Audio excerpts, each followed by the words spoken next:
This is our second session where we're talking about introduction to tobacco manufacturers. So tobacco manufacturers are not necessarily your target, and this isn't a presentation about how to target Altria or Reynolds for merchant services account, not at all. So the needs of your merchants, the retailers that sell tobacco products, are largely driven by the needs of these companies, their manufacturers, because they manufacture the products that the retailers sell. And all of these manufacturers have initiatives that would help the smaller businesses, or all businesses, in fact, who sell their products, to help them with the sale of the product, to increase the sales, to increase the profit margins. So talking about these manufacturers is sort of like a prerequisite, right? So it's just something that you need to know to better understand where the need is being driven when you're talking to your retailers, when you're pitching them your merchant services. And so from that context, I'm just going to spend a few minutes talking about the manufacturers, what place they demand or what position they command in the marketplace. And I'm just going to dive in a little bit as much as possible, because this video is also being published publicly, right? So because of that, there's going to be restraints, right? I'm going to talk about incentives without publishing the numbers to those incentives. So if you do indeed need a little bit more information, or if you want to know the actual numbers behind the the incentives that I'm talking about here, feel free to reach out. There's like a little email address right there. So you can just send me an email and I'll be more than happy to provide the details to you. All right, so Altria, Reynolds, and ITG brands. And I'm sure while I was babbling, you were looking at this chart here and already know everything about these companies. Altria is in fact the #1 provider. They are #1 leader in that space, tobacco manufacturer. #2 position is Reynolds and ITG. I'm not really sure if ITG is third or less. ITG has scan data programs, which is why we're including them in here generally. But Altria, in fact, is not only a #1 leader in terms of selling the products. They, in fact, are the #1 leader in terms of the initiatives that are behind these scan data programs. They have way more initiatives going on at any given time. And we as third-party providers are always, developing additional features or functionalities, because Altria leads the way for all of us. And what I mean by that is, like, what is, let's just kind of unpack a little bit Altria, and then I'll get, into the details of the program. So Altria is the company name that owns Philip Morris, that owns like 15 brands. And some of those brands that Philip Morris would own would be like Marlboro's, Parliament's, L&M, probably, right? So and other 12 brands that I'm not really that familiar with. There's the USSTC. It's a U.S. smokeless tobacco company. They own chewing tobacco products. John Middleton has a bunch of cigar brands, right? That's and Helix On is just one brand. It's On. It's the electronic vape things. Reynolds is a company that has, products like Newports. I believe Camels also is theirs. I'm not sure. American Snuff, so that would be the Grizzlies, and 10 other brands.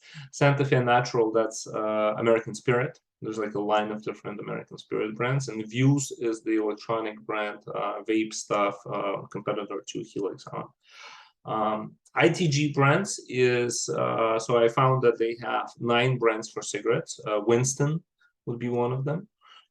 They have 6 brands for cigars, and they have Blue. That's their electronic vape position that they have. And so that's the competitive marketplace, or sort of the landscape. And again, I want to kind of reiterate this. While sales is, like if we were to take the 80-20 rule, I would say that collectively these three brands would probably represent 80% of all tobacco sales.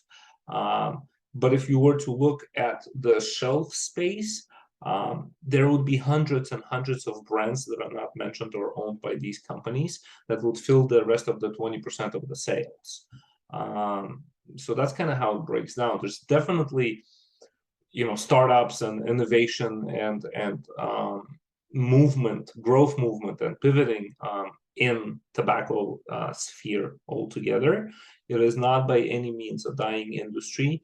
And as mass media would have you believe, and I guess it's okay because that deters certain people that shouldn't be using these products, and that's great. But I'm just talking about from the perspective of sales volume, longevity of the stores.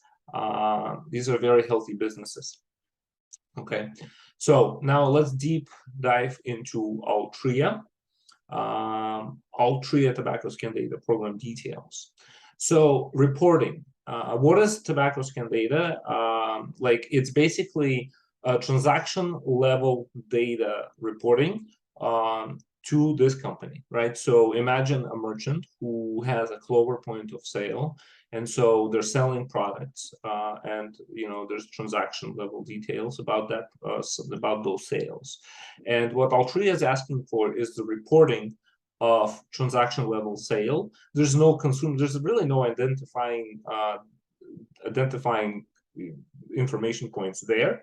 It's just a sale of their product. So they're not really asking you to tell them the sale of everything to everybody. They're really talking about the sale of Altria brands and also other tobacco brands, right? So they do want to know about the sales of all of your tobacco products, and there are financial incentives that they're willing to pay for receipt of that data. And again, this is where, looking at some of the documentation, it clearly states that we're not to publish this information freely. So I can share it with you on an individual basis if we can verify that, you are an agent who in fact is selling Clover. I'm happy to provide you these numbers. So just reach out again at this email address here, and I'll do so.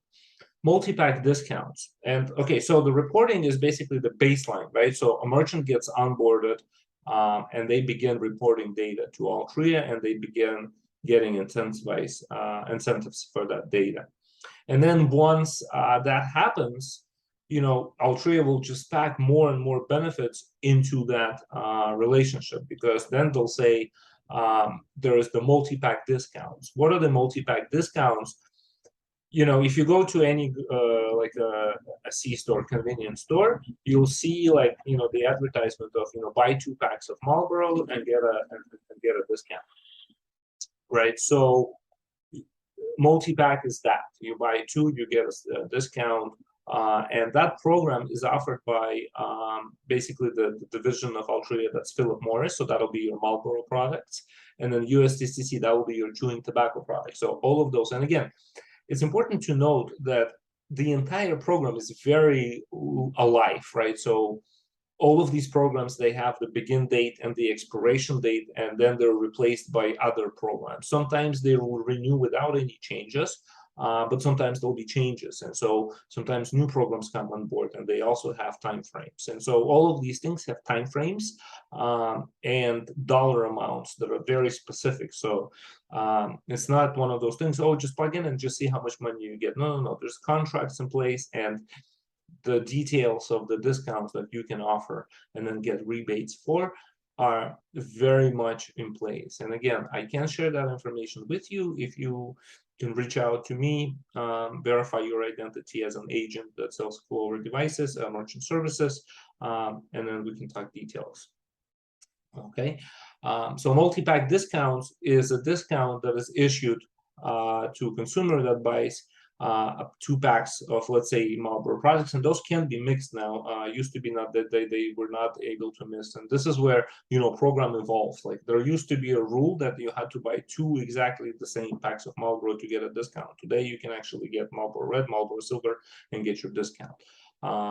USSTC, that's your chewing tobacco products, and there's also discounts that are available today. Maybe at the time when you're looking at this video, some other ones will be available. Again, reach out for details. Loyalty discounts.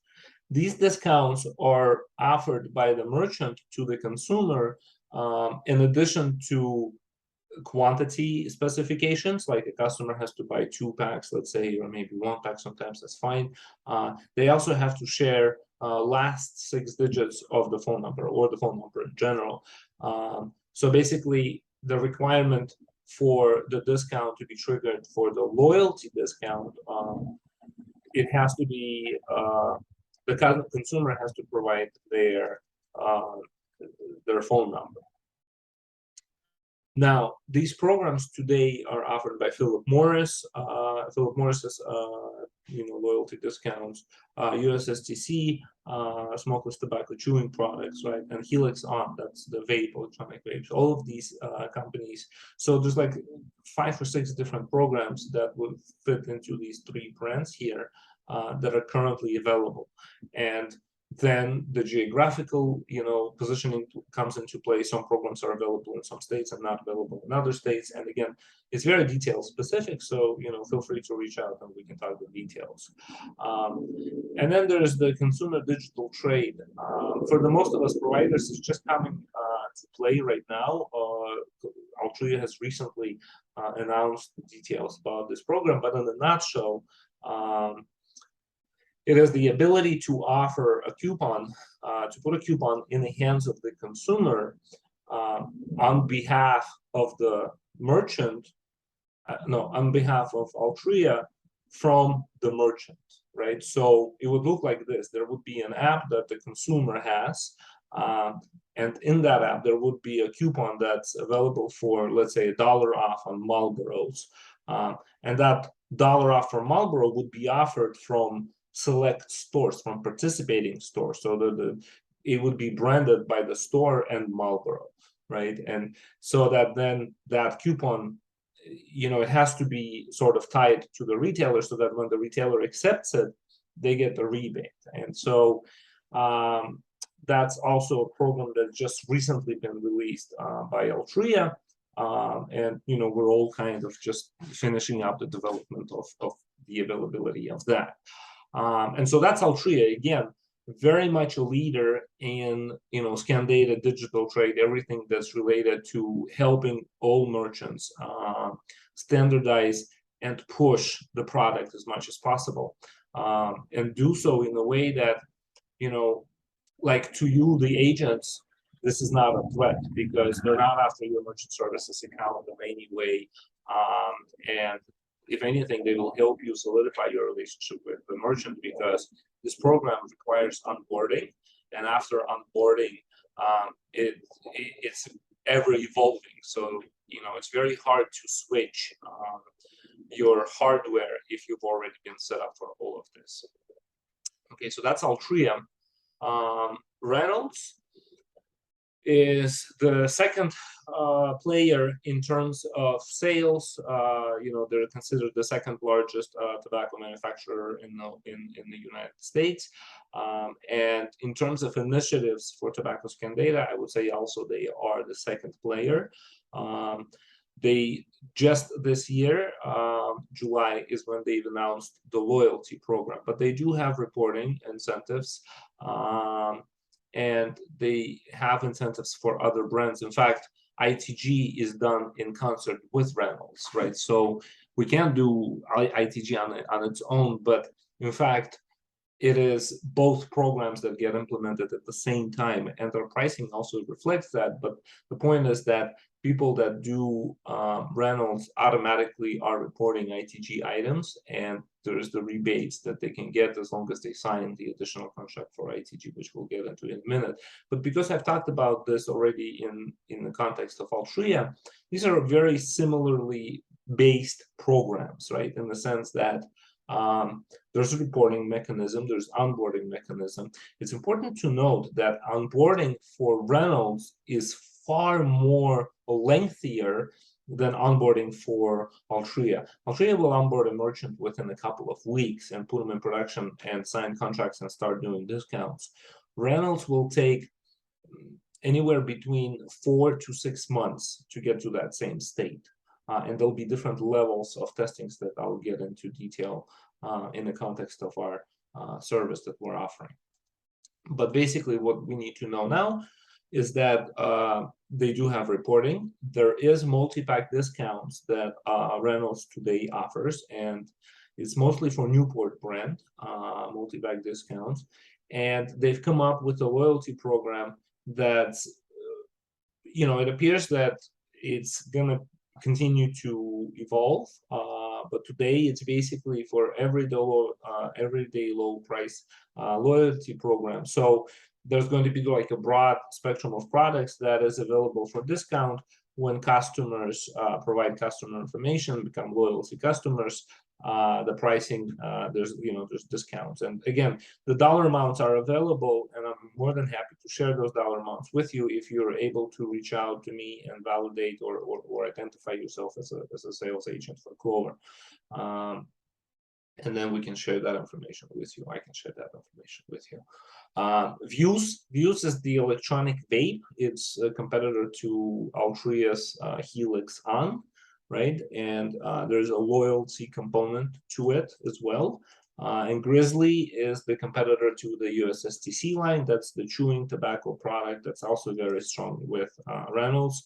And now they have a loyalty program again when customers provide their phone number and identify themselves as customers of these products on a level for the merchant, not on a level with the manufacturer, right?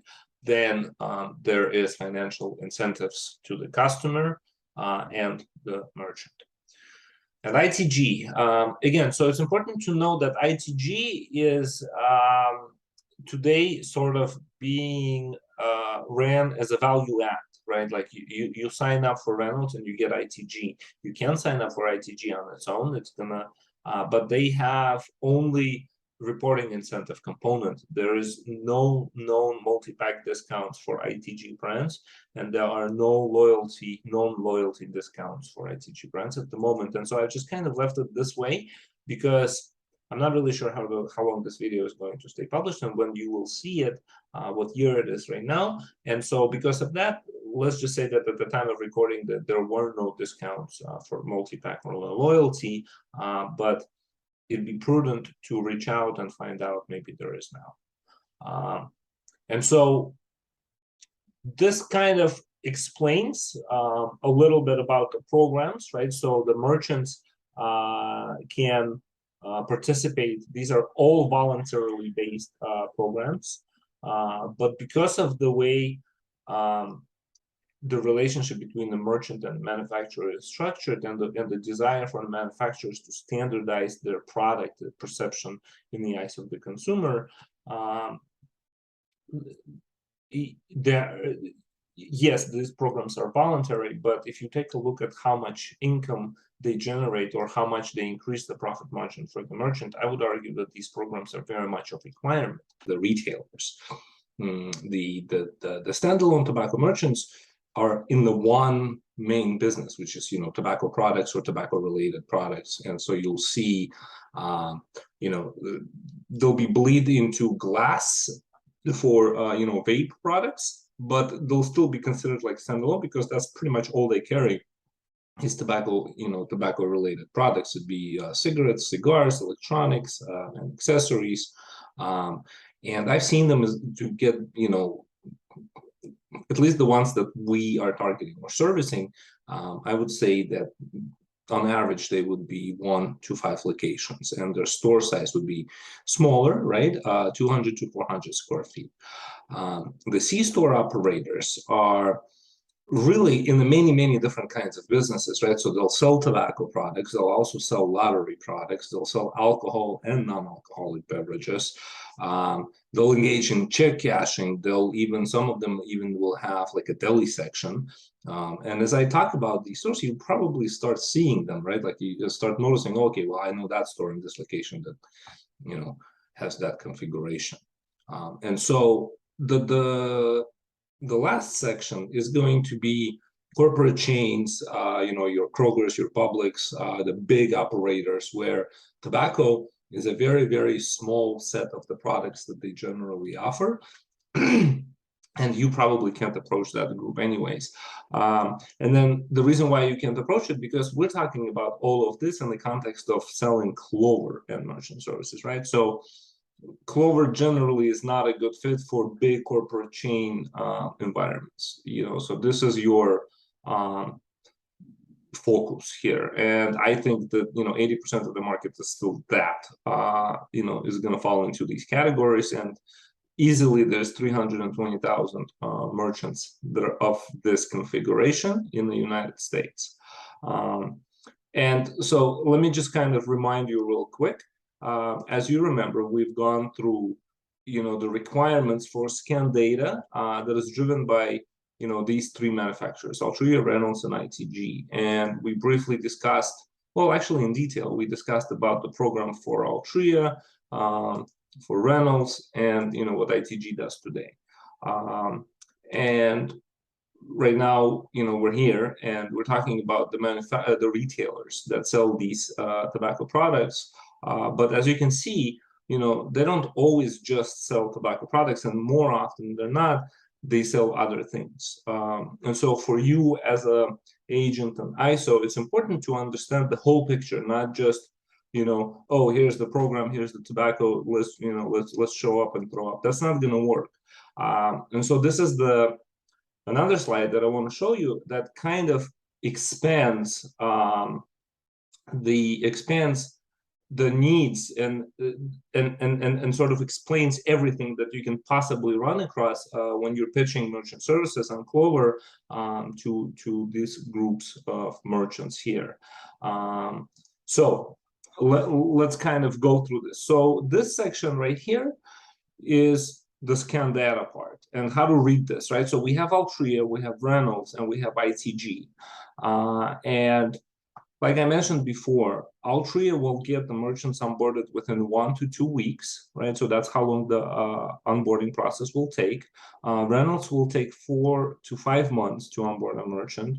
ITG, we say 1 to 2 weeks because really it's just about setting up the FTP account and starting sending data, because there's, as you can see here, and then the data is being sent on a weekly basis, right? So all the three of these manufacturers require the scan data to be sent on a weekly basis.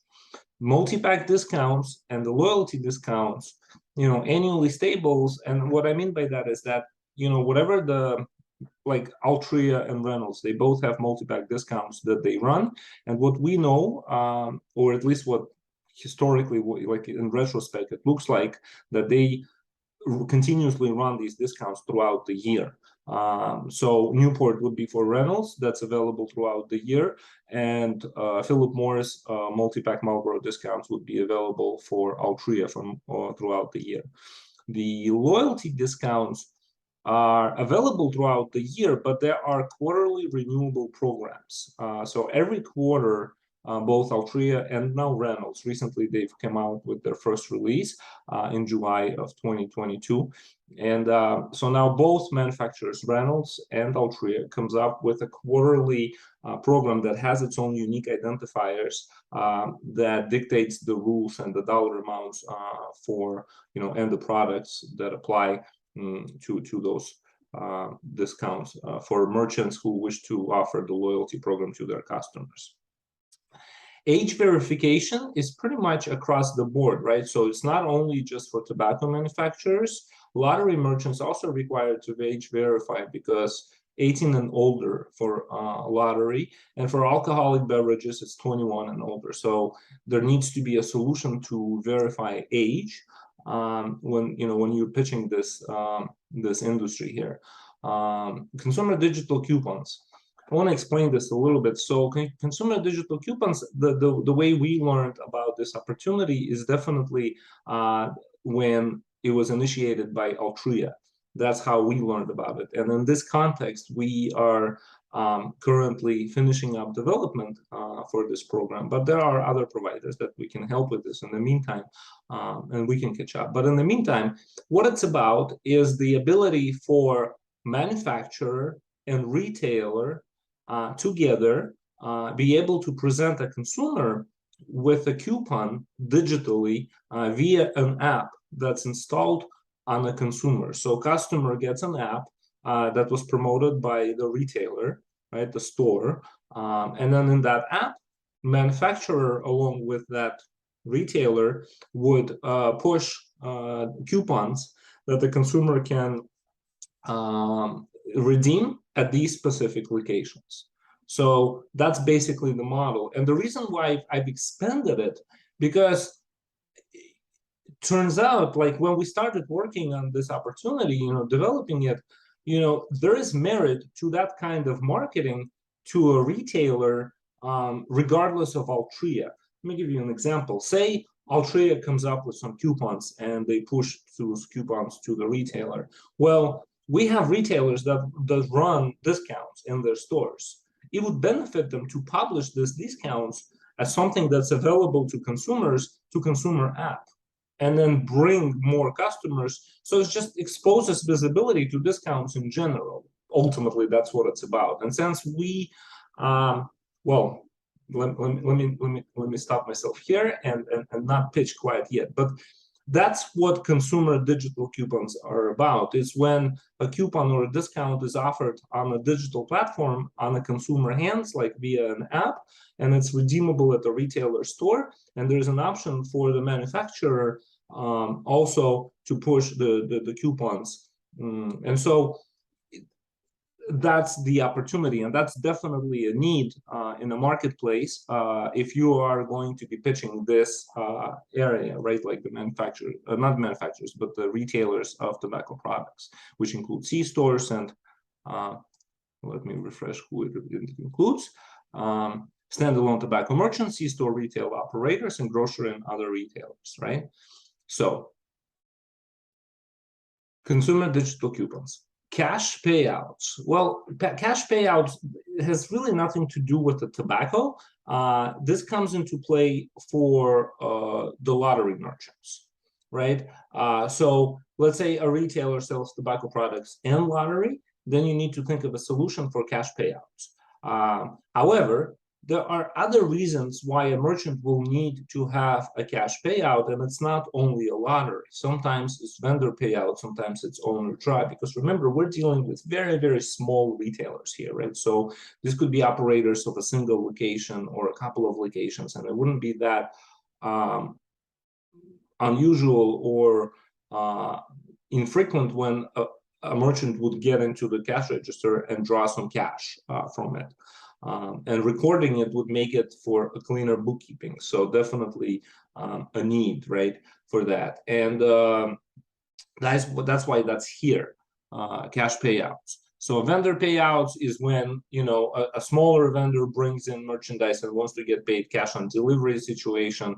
Sometimes dipping into cash as the cash drawer is the only option. So having a clean record of that is what a merchant needs. Retailer initiated discounts, okay? So mix or match volume discounts or combo daily or cash discounts. So these are some of the reasons why a merchant does discounts. But if you have spent any time trying to sell a merchant, you'll know that it's just a basic need for a retailer to have an ability to offer some price management in ways of discount, right? So this could be associated with cash discounting. It could be associated with just building out combos if they have running like a daily or something. Or just offering more to sell more, right? So it's a strategy that retailers will use almost always, I would say. Other manufacturer discounts, Coke, Pepsi, major snacks like Lay's companies, energy drinks, all have discounts that merchants can run. And it's just a matter of providing them with the technology to do so. Fees, what does fees have to do with this? Bottle deposits, recycle value, and other required fees, and then EBT split. If you're moving into this area. I would argue that standalone tobacco merchants don't have EBT payment option, but C-store operators and some of these guys will, right? For sure, they have a EBT and they have products that would be approved for EBT. But if we're selling tobacco, if we're selling alcohol or lottery, none of this is approved for EBT payment. So you have to be able to help a merchant to properly split transactions during checkout and quickly accept proper payments for the proper items and not violate their agreement with the government in terms of EBT split. Employee tracking, shrink of employee-related loss, need ability to monitor on POS. So pretty straightforward. Sometimes it's not an issue if you're just dealing with a retailer who's owner-operator or just runs a business in the family. But if they are a remote owner, where they just bring in employees, that's often a requirement. And so you have to think of ways to solve this. So you can either bring in cameras or just solve it with the software. But that's basically the need. And then I've sort of isolated these two to point out that, this is about deli, whereas all of these apply to pretty much everything. And this right here is about deli. So if there's deli involved, there's definitely a scale integration, and merchants need more options with the scale equipment when it comes to Clover. And also they need an ability to solve for the unit test solution, deal with containers for items, right? So let's say we want to sell them a sandwich, but not the, by the pound, and not include the weight of the plate that the sandwich is on. So something like that, that would be the container problem. So these are the problems, if you will, or issues or opportunities that you can use to position yourself with Clover as a merchant services provider to these groups here. Standalone tobacco merchants, C-store retail operators. And if you recall, the reason why we even bringing this up is because we want to achieve, well, you want to achieve balance and more diversification in your merchant services portfolio, and especially if you have the kind of merchants that are at risk of being attacked by either a change in the industry or government regulation, or a combination of both. You basically want to analyze your merchant portfolio and determine how long do you keep on average, what's the life cycle of the merchant account you have, because that's another attribute of the tobacco merchants, is that they seem to have a higher longevity. So the life cycle is longer. Definitely worth having these in your portfolio. And now you've kind of learned about what their needs are, and you can use this chart here to qualify and close merchants and prospects merchant services accounts. Thank you.